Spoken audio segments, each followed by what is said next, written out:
Hello everyone, welcome to the Judicial Wings, so knowledge of judiciary, executive and legislation. I am advocate Pallavi Gawande with you again. Navi Mumbai महानगरपालिका च्या vacancies निघाल्या होत्या आणि अजूनही last date गेलेली नाही आहे. 4 तारखेला लास्ट डेट आहे. विधी सहाय्यक आणि असिस्टंट कमिशनर आणि उपसचिव, ठीक आहे, अशा 3 पोस्ट आपल्याला इथे लॉ फील्डमध्ये मिळतात. तर त्याचा सिलेबस जो आहे तो आपण आज बघणार आहोत. ठीक आहे, ऑलरेडी ऍडव्हर्टिजमेंट सगळ्यांना माहिती आहे आणि ऍडव्हर्टिजमेंट बद्दल सगळ्यांचं बोलणं पण झालेलं आहे. आता सध्या डिस्ट्रिक्ट जज एक्झामिनेशन्स किंवा JMFC ची इतकी घाई आहे, कारण थोडासा मी 2 मिनिटं वेगळ्या याच्यामध्ये वेळ घेते. जरी आपला जो लेक्चर आहे, हा व्हिडिओ जो आहे तो concern with the Navi Mumbai महानगरपालिका वॅकन्सीज असेल, तरी पण JMFC ची वॅकन्सी लवकरच येईल, कारण आपला हायकोर्टाने रस्ता मोकळा केलेला आहे. JMFC ची जी वॅकन्सी आहे ती लवकरात लवकर आता आपल्याला मिळेल. आणि दुसरं जो आहे, जो अपॉइंटमेंट्स आपल्या अमेंडमेंट झाली नव्हती 2008 ज्युडिशियल रूल्समध्ये, तर तीही अमेंडमेंट्स होऊन आता लवकरात लवकर आपल्याला वॅकन्सीज मिळतील. त्याही ह्यूज वॅकन्सी असणार आहे, एवढं लक्षात घ्या. जसे की डीजेच्या निघाल, डीजेची एक्झाम ही जानेवारी फेब्रुवारी, आता फेब सुरू आहे, मार्च एप्रिल एंडिंग किंवा मेच्या फर्स्ट वीक पर्यंत एक्सपेक्टेशन असू शकतं.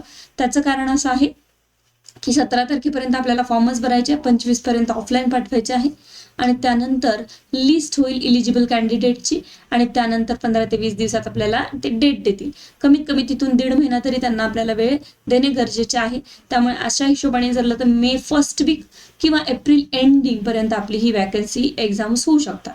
डिस्ट्रिक्ट जज एक्झामिनेशनचे लाईव्ह लेक्चर सकाळी 8 वाजता सुरू झालेले आहेत. आणि दुसरं म्हणजे बाकीचे जे लेक्चर्स, खूप सारे लेक्चर्स आहेत, त्यामुळे मी आता ऑफलाईन लेक्चर घेत नाही आहे, कारण डीजेचे 400-500 लेक्चर्स ऑलरेडी आपण अपलोड केलेले आहे ॲपवर. आणि डीजेच्या विद्यार्थ्यांच्या रिक्वेस्ट प्रमाणे मी इन्स्टॉलमेंट पेमेंट सुद्धा आज अवेलेबल करून दिलेला आहे, तर तुम्ही जाऊन बघू शकता. तर आपल्या विषयाकडे येऊया. नवी मुंबई महानगरपालिका सामान्य प्रशासन विभाग जो आहे, यांची जी वॅकन्सी आहे, त्या वॅकन्सी आपल्याला इथे आपल्याकरिता 3 वॅकन्सी आहेत. तर पहिली वॅकन्सी आहे आपली जी लॉ फील्ड मधल्यांची. आपण ज्या वॅकन्सीसाठी इथे वाट बघत राहतो, सहाय्यक आयुक्त असिस्टंट कमिशनर, खूप मोठं पद आहे हे, छोटे मोठं वॅकन्सी नाही आहे. सहाय्यक आयुक्त असिस्टंट कमिशनर, 10 मार्काचं मराठी, 10 मार्काचं इंग्लिश, सामान्य ज्ञान 10, बौद्धिक चाचणी 10 आणि संबंधित विषय 60, म्हणजे लॉचे जे सब्जेक्ट आहे 60 वर. आता हे खूप जण फॉर्म भरत नाही, याला काय क्रायटेरिया आहे, खूप काही कॉम्पिटिशन जास्त नसतं, तरी पण हे 30 मार्काचं तुम्हाला एक्स्ट्रा थोडंफार तयारी करावी लागणार आहे. आणि 60 मार्काचं जे आहे ते आपल्याला काही इथे लॉच्या फील्डमध्ये अभ्यास करायचा आहे. ठीक आहे, तर ही एक वॅकन्सी आहे. त्यानंतर इथे आहे महापालिका उपसचिव, म्युनिसिपल डेप्युटी सेक्रेटरी, 30 मार्काचं इंग्रजी, मराठी आणि बौद्धिक चाचणी आहे आणि संबंधित विषय 60 मार्काला आपल्याला इथे दिले, म्हणजे लॉ. त्यानंतर सहाय्यक विधी अधिकारी असिस्टंट लॉ ऑफिसर आहे, त्याच्यामध्ये इंग्रजी, सामान्य ज्ञान, बौद्धिक चाचणी हे 10 आणि 60 मार्काचं परत आपल्याला लॉ दिलेला आहे. त्याचा जे लॉचा सिलेबस आहे मी अपलोड करणे सुरू केलेला आहे ॲपवर. या बॅचेसचे किंवा या कोर्सेससाठी मी लाईव्ह लेक्चर घेऊ शकत नाही, त्याबद्दल मला माफ करा, कारण की वेळच नाही आहे, अजिबातच वेळ नाही आहे. सकाळी पूर्ण टाइम पॅक आहे, दिवसभर पण टाइम नाही आहे आणि रात्री सुद्धा वेळ नाही आहे. त्यामुळे मी रात्री किंवा सकाळी 4 वाजतापासून तुम्हाला रेकॉर्डेड व्हिडिओज देत असते. तर तुम्ही रेकॉर्डेड व्हिडिओज बघू शकता, जे की मी लाईव्ह प्रमाणेच देते आहे. तर काही जे लेक्चर्स माझ्याकडे आहे ते मी तुम्हाला अपलोड करून दिलेले आहे. सहाय्यक आयुक्त, ठीक आहे, त्याच्यामध्ये Maharashtra civil services general condition rule already एक लेक्चर अपलोड केलेला आहे काल, आणि 2 दिवसामध्ये पूर्ण हा सब्जेक्ट संपणार आहे. महाराष्ट्र सिव्हिल सर्व्हिसेस ऑलरेडी हे पूर्ण लेक्चर सिरीज अपलोड करून दिलेली आहे ॲपमध्ये, तुमच्या कोर्समध्ये, जिथे सहाय्यक आयुक्त असिस्टंट कमिशनरचा कोर्स मी तुम्हाला दिला आहे. महाराष्ट्र म्युनिसिपल कॉर्पोरेशन्स हा ऍक्ट आपल्याला नव्याने घ्यावा लागणार आहे. तो मी तुम्हाला विदिन 10 days तुम्हाला ऑल लेक्चर्स अवेलेबल करून देणार. MRTP माझ्याकडे ऑलरेडी रेकॉर्डेड आहे, ते दिलेलं आहे. स्कीम्स तुम्हाला PDFs द्वारे किंवा स्कीम्सवर लेक्चरही घेऊन तुम्हाला सांगावं लागणार आहे. राईट टू सर्व्हिस शिकवावं लागणार आहे, तो मी पुढच्या 1 महिन्यामध्ये हा तुमचा सिलेबस कव्हर करून देणार आहे. Disaster management, tree conservation act आपल्याला घ्यायचा आहे. म्युनिसिपल कॉर्पोरेशन 2002चं बायलॉजही आपल्याला घ्यायचं. राईट टू इन्फॉर्मेशन ऑलरेडी मी तुम्हाला ॲपमध्ये अवेलेबल करून दिलेला आहे. हा कोर्स मी अशा प्रमाणे दिला. मराठी, इंग्रजी किंवा सामान्य ज्ञान हे मी घेत नाही. हे जे विषय आहे तुमचे 1 ते 10 पर्यंत हे विषय मी तुम्हाला कम्प्लीट विदिन अ मंथ करून देणार आहे. त्यापैकी मी आता इथे 4 विषय ऑलरेडी तुम्हाला अपलोड करून दिलेले आहे. ठीक आहे, तुम्ही कोर्समध्ये बघू शकता. हा कोर्स आहे तुमचा सहाय्यक आयुक्त. तर याच्यामध्ये बघू शकता राईट टू इन्फॉर्मेशन आहे, MPSC discipline rule, civil services rule, त्यानंतर MRTP आणि बाकी जे आहे ते सगळा सिलेबस अपलोड करून ठेवला आहे. याच्यावर मला तुम्हाला लेक्चर्स द्यायचे आहेत. त्यानंतर महापालिका उपसचिवला फक्त इतका 60 मार्काचा सिलेबस आहे. Indian constitution, Maharashtra municipal corporation chapter 2 and 3, right to information आणि बाकीचो मराठी सामान्य ज्ञान आणि इंग्रजी 30 मार्काचा. हा 60 मार्काचा सिलेबस तुम्हाला इथे एवढाच दिलेला आहे. ठीक आहे, त्यानंतर पुढे येऊ शकतो आपण सहाय्यक विधी अधिकारी. हे थोडासा सिलेबस मोठा आहे.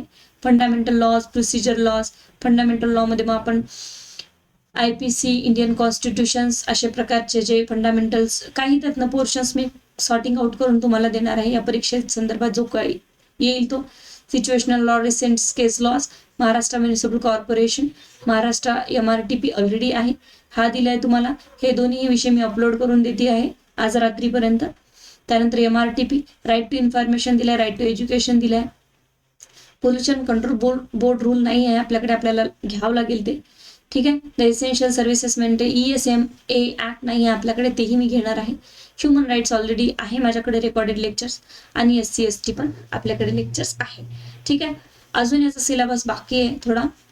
तर अनडिफाईन्ड डेव्हलपमेंट कंट्रोल, जे की महाराष्ट्र आणि सेंट्रलचे असतात, पण आपल्याकडे UDCPR ज्याला म्हणतो, हे सुद्धा मी 2 ते 3 लेक्चरमध्ये तुमचं कम्प्लीट करून देईन. Already food and safety standard act तुम्हाला मी अपलोड करून दिलेला आहे तुमच्या कोर्समध्ये, जिथे असिस्टंट सहाय्यक चा तुम्हाला जो कोर्स दिसेल ऍपवर. हे नाही आहे आपल्याकडे, हे तुम्हाला मला नव्याने घ्यावं लागेल. आणि प्रिव्हेन्शन ऑफ क्रुएल्टी ऑलरेडी आपल्याकडे आहे, किंवा नवीनही घ्यायचं काम पडलं तरी काही हरकत नाही. तर तुमचे हे 15 लॉज आहे. तर हे असिस्टंट सहाय्यक, विधी सहाय्यकसाठी इथे दिलेले आहे. हे बघू शकता, विधी अधिकारी, सहाय्यक विधी अधिकारी यांना इतका थोडा जास्त सिलेबस आहे 60 मार्काचा. आणि जे हे उपसचिव आहे याला खूपच सिलेबस कमी आहे. महापालिका उपसचिवला 3च सब्जेक्ट आहेत. ते 3ही सब्जेक्ट मी अपलोड करून दिलेले आहे, पण 60 मार्कासाठीच आहे. हे 60 मार्कासाठी आहे. आणि 10 सब्जेक्ट इथे तुम्हाला सहाय्यक आयुक्त, असिस्टंट कमिशनरसाठी दिलेले आहे. तर तुम्ही हे 3ही सब्जेक्ट्स बघू शकता, 3ही कोर्सेस बघू शकता. आणि कोर्सेस नंतर तुम्हाला ऍडमिशन घेतल्यानंतर day by day regularly lecture येत राहील. आता राईट टू इन्फॉर्मेशन तुम्हाला पहिले कम्प्लीट करायचे, MPSC जनरल रूल, आणि हे कम्प्लीट करायचे. त्यानंतर इथे एक लेक्चर्स डेली अपलोड होत राहणार. हा एक कोर्स आहे. त्यानंतर इथे मी इमेजेस अपलोड नाही केल्या, तर करून टाकते. आणि इथे महानगरपालिका उपसचिव, जे कमी विषय आहे म्हणून याची फीस कमी ठेवली आहे. सहाय्यक विधी अधिकारी NMMC, याची 2200 रुपये फीज आहे. आणि याची सहाय्यक आयुक्ताची 2000.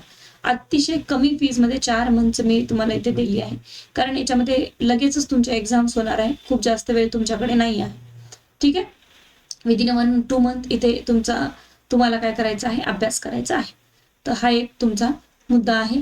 तर या विषयाबद्दल किंवा या कोर्सेसबद्दल मी तुम्हाला सगळं सांगितलं. ऍडमिशन्स घेणे सुरू करा आणि लगेचच व्हिडिओज पाहणं सुरू करा.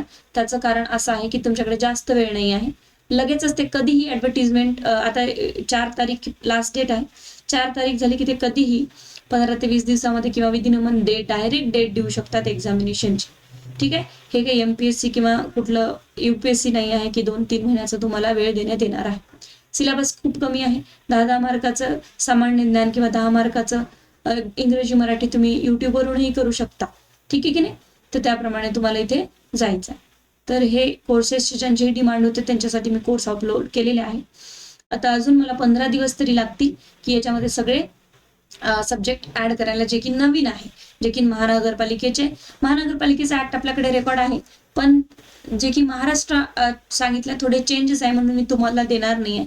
तिन्ही पोस्टला जो महानगरपालिकेचे कायदे आहेत ते मी प्रॉपरली तुम्हाला लेक्चर्स वाईज देणार आहे. रोज रात्री मी लेक्चर रेकॉर्ड करून 1-1 तासाचे लेक्चर विदिन 15 डेज तुमचा सिलेबस कव्हर होऊन जाणार आहे. कारण ऑलरेडी कॉन्स्टिट्यूशन माझ्याकडे रेकॉर्डेड आहे, अनेक विषय रेकॉर्डेड आहेत, ते मी तसे तुम्हाला प्रोव्हाइड करणार आहे. ठीक आहे, तर अशा प्रकारे तुम्ही या कोर्सला सबस्क्रिप्शन घेऊ शकता, ज्यांनाही सबस्क्रिप्शन घ्यायचं ते. ठीक आहे, फक्त एवढं लक्षात ठेवा की लाईव्ह लेक्चरची लिंक या कोर्सेसला येणार नाही. ऑटोमॅटिकली रेकॉर्ड लेक्चर होत राहील आणि त्यानुसार तुम्हाला इथे काय करायचं आहे, अभ्यास करायचा आहे आणि ॲट दी एंड तुमच्या टेस्ट होतील, तर त्या टेस्ट तुम्हाला द्यायच्या आहेत. ठीक आहे, थँक्यू सो मच. खूप तुम्ही रिक्वेस्ट करत होते की मॅम हे कोर्स द्या आम्हाला, तुम्हाला ज्यांनाही कोर्सेस पाहिजे त्यांच्यासाठी अपलोड केलेले आहे. ठीक आहे, तर तुम्ही ॲडमिशन घेऊ शकता. Thank you so much.